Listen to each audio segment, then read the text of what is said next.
Welcome back to Shane's Main Shop. Today I'm working on a new muffler bracket for my brother's bus. It's rusted out underneath there, so we need to make a new bracket. Basically, I got to cut that slot out I'm working on, and then the hanger bracket hooks into that slot, and then of course supports the diesel tank. Basically today I'm just going to show you I am drilling this thick steel quarter-inch steel with a vintage Champion drill press from Lancaster. This thing is ancient, so I thought you might want to see this thing at work. It does have an auto feed up here. I've got that off at the moment, but I can show you how that mechanism works here in a minute.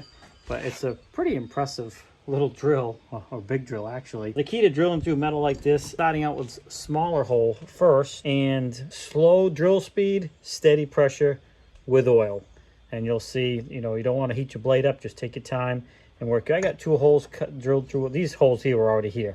But I got two holes already drilled through. Right there you can see. And I'm going to drill a couple more and eventually go a little bit bigger size. And then connect the dots and cut out the spot. Maybe this angle will show you a little bit better. But yeah, I'm cutting this square out here roughly.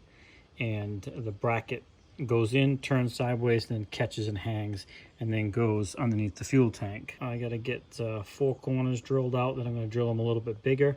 And I stayed back from the corner because the next drill is going to be a little bit bigger drill, so I don't want to go too far outside my lines. Let me just show you how this thing works. Let me just turn it on first so you can kind of hear it. It's kind of interesting. There it is, right there.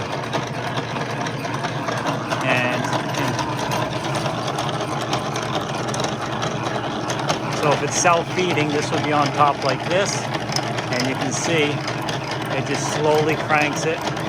And by turning this when they're locked together, the arm slowly feeds the shaft down and will slowly cut. And with this cam right here that's making that all happen. So yeah, pretty impressive. You can make adjustments back here and all that. So I'm just going to show you how I drill this next hole here, and you can kind of see what I'm talking about as far as slow speed and steady pressure with oil. Now you may not be able to hear me with this, but let's get it done.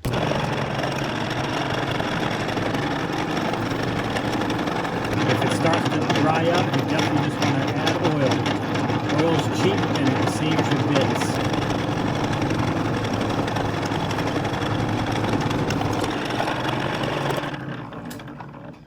Have it.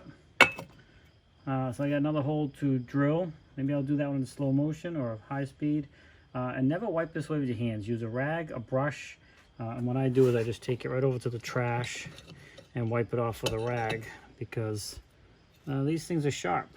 Well, when you do steady pressure, that's what you get. If you just take your time to do steady pressure, you just get a nice curl coming off, taking your time. It's not overheating, and you make it through. All right, I'm gonna go ahead and drill this other one without the camera, and then I'll step it up to the next size bit and I'll show you another. Okay, I'm gonna step it up a size on the bit. And to change the bit, it's just a chuck key here, and loosen that up. Take this bit out, drop it on the floor, open this right up. Hopefully this will take this bit. If not, I'll have to get something different. Yeah, it won't take that size bit. Okay, I'm gonna have to get a bit that steps down at the neck here so we can make that fit. So I went and got a same size drill bit, but it steps down up here so this drill press can handle it. So let me just get that in there, tighten it up. So I gotta just lower this down and set this up, and then I'm gonna drill the next size hole in this plate here so we can slowly get this part cut out. So bear with me while I get this up and then set up, and then I'll show you what we're doing. So I got this set up. I'm gonna go ahead and drill the next size hole. And I was cautious to make sure the edge of the bit doesn't go beyond my opening. So it's got to be a specific opening so it holds that bracket. So we're going to go ahead and drill these holes.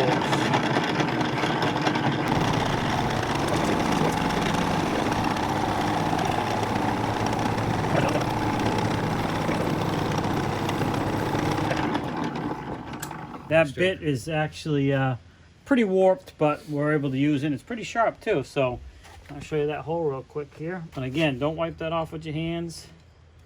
Those are all very sharp. I'll take that to the trash. There you go. Wipe it off with a rag, and you can see I'm right on the edge where I want to be. So I'm going to do that 3 more times, and then we'll only have a little bit to cut out to get our opening.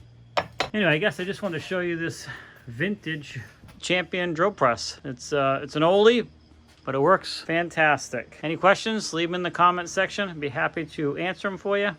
Have a great day. Thanks for swinging by Shane's Main Shop, and we'll see you in the next video. All right, I thought I'd just chime back in here at the end of this video to show you what we were doing. So it needs to hold this bracket. This is a new bracket here for the fuel tank, and it just goes in. I'm going to do that again. I wasn't aimed at it correctly. Kind of goes in an angle like that, turns, and then locks into place just like that. So basically we're going to weld this plate up underneath where the other one's all rusted out. And actually I'll show you that real quick. It's the side that's in fairly decent shape. That's the opening right there. That bottom one the bracket fits in. And here's the side that we're repairing. So we'll be welding that thick plate on. We might actually put it inside that bracket in behind, and then we'll see how it's all going to go.